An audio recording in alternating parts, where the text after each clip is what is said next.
מקבלים את השורות לתוך הראש כמו מכות בושידו. איזי על המיקרופון ג'וזף על הדו רמי פה סול לה סי דו. מחובר למוזיקה מחבל הטבור, מספר את הסיפור על הדיבור, מסדר את הגימור, מחבר מאזינים אל השידור, המרצה של השיעור זאת מלחמת השחרור. רק כמו בני, ענק כמו דני, שחק את המשחק בקטע הטרוגני, ראפ בגנים, אז הנני עם שיט שאף אחד פה לא ייקח ממני. איך הוא שם מהר, וואו איזה יופי, דילו לבד בין אמיתי לבלופי, הכל בראש וכשאין בו דופי, משאיר טעם שלו כמו סוכריה של טופי. ואז ננוח וניקח נשימה, נמשיך עם זה באיזי. מי זה? הנשמה מגשים את המטרות מתוך הרשימה, כי נולדתי לשרוף את הבמה.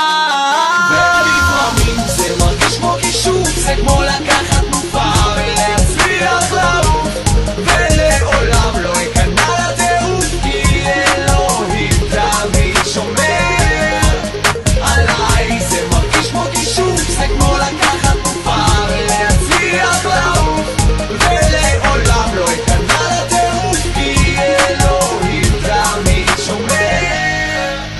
יותר מדי מילים במינימום זמן, הכל מקוון, משנה תוכניות, יוצא לאולפן, יורק את הקטע הכי מגוון, מלמעלה מוריד פצצות, בתים גדולים, שעות קטנות, שוב היד רושמת לא נשארת במקום, אני מסתובב עם הראש של החלון ורואה כבר אור יום, לא מוצא לזה הסבר הגיוני, מרגיש שזה לא אני, כי לפעמים זה גם נשמע גאוני, אז מי בצד השני חי בפיצול אישיותי מטורף חולני שעושה אותי מבסוט. אחרי מיליון הקלטות כבר נפתחות הדלתות, מרגיש בלב שלם שהיה שווה לחכות. ראיתי 1000 ידיים באוויר, אבל נשארתי עם רגליים על הקרקע, כי ברגע שאני מתחיל לשיר אז כל השאר זה חרטה. חי על תהייה וניסוי, בין הנסתר לגלוי, בין הרצוי למצוי, בין השפוי לשתוי, בין המואר לקבוי, בין אנשים שמבטיחים לי הבטחות בלי טיפת כיסוי, אבל עדיין שיכור לא מיין, האלף אל היודל המאפאקינג זין, חי בין הבאס לטופים לגיטרות, השיר הזה לא מיועד לכפרות, מתחיל לגדול לזה מבלי ליפול לזה, וואלה לא יודע איך לקרוא לזה, אני רק הטבח אבל אתה זה שבוחר בסופו של דבר אם לאכול את זה.